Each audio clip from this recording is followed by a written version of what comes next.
In this video, we're going to discuss how the second derivative relates to concavity. So we previously learned about concavity, which describes the curvature of a graph, concave up or concave down. All right, so a function is increasing and concave up. What could you say about the tangent lines? All right, so right here at the start, when my function is increasing, my tangent line is kind of flat. All right, so I have this flat tangent line there. And to go a little bit further, I have this steeper tangent line, a little bit further, and this even steeper tangent line, a little bit further, and this even steeper tangent line. All right, so it's kind of is what's happening when your function is concave up. The tangent lines get steeper and steeper. All right, so it's going to kind of lead us to the fact that if the graph is concave up, the derivative is increasing. So I'm going for a flat tangent line to a slightly increased one, slightly steeper, steeper, steeper, and that just means my derivative is getting bigger, right? The slope is getting steeper, it's a bigger number, so the derivative is getting bigger. Well, a function is increasing if its derivative is positive. So if we take the derivative of the derivative, that would need to be positive because it's, again, increasing. And what is the derivative of the derivative? That's the second derivative. All right, so my graph is concave up when the second derivative is positive. All right, a lot of arrows on the screen. Let's just simplify it. All right, my graph is concave up if my second derivative is positive. And you know, if you flip it around, now my graph is concave down if my second derivative is negative. So our first derivative is basically the exact same thing with increasing and decreasing.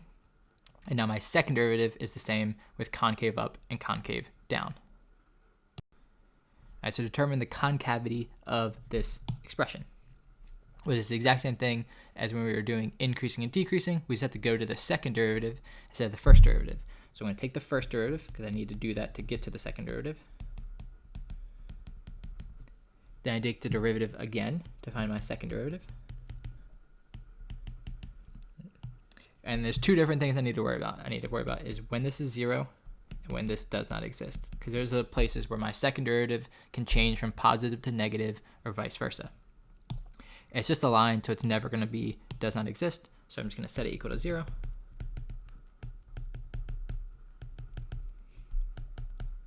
And I get that x equals 1/3. All right, so 1/3 is the only place that my second derivative can change sign.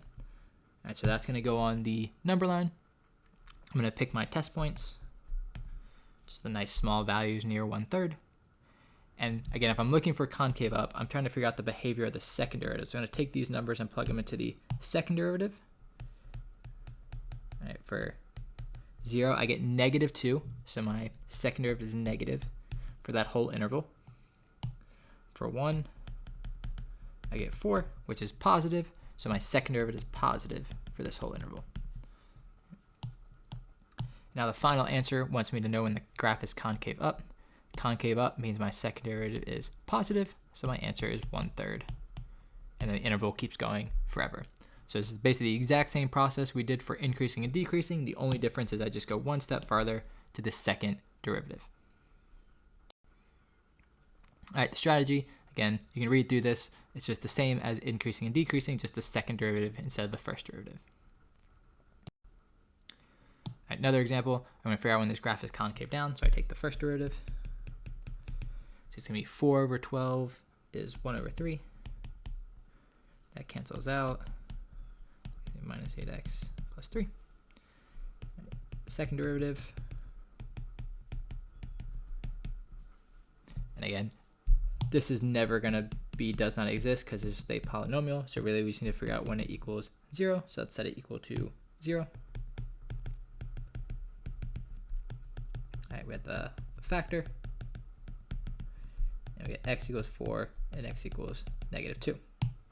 Again, when I put these on the number line, I gotta make sure I put them in the number line order. So -2 needs to go on the left, even though I wrote it second. Pick some test points. I don't know, -3, keep the number small. 0, if I can use 0, I'm always using 0. Why not just 10? All right, so again, these values, I'm trying to figure out concavity, so I need to use the second derivative. So I'm plugging these numbers into the second derivative. -3 squared minus 2 times -3. 9 plus 6 minus 8. 15 minus 8 is 7. Again, it doesn't really matter the exact number, it just matters that it's positive. If I plug in 0, 0 is the easiest thing to plug in. I'm going to get -8, so that's negative. And then 10 squared times 10 is 100 minus 28 is 72. Right. That's all positive. All right, so my final answer, my graph is concave down. When my second derivative is negative, that's that spot right in the middle. So my final answer is -2 to 4. All right, so on that interval, my graph is concave down. All right, here's one for you to try on your own. All right, determine when this function is concave up. All right, same strategy. All right, so go ahead and try this one. Pause the video, try it. I'll show you the answer in 3, 2, 1.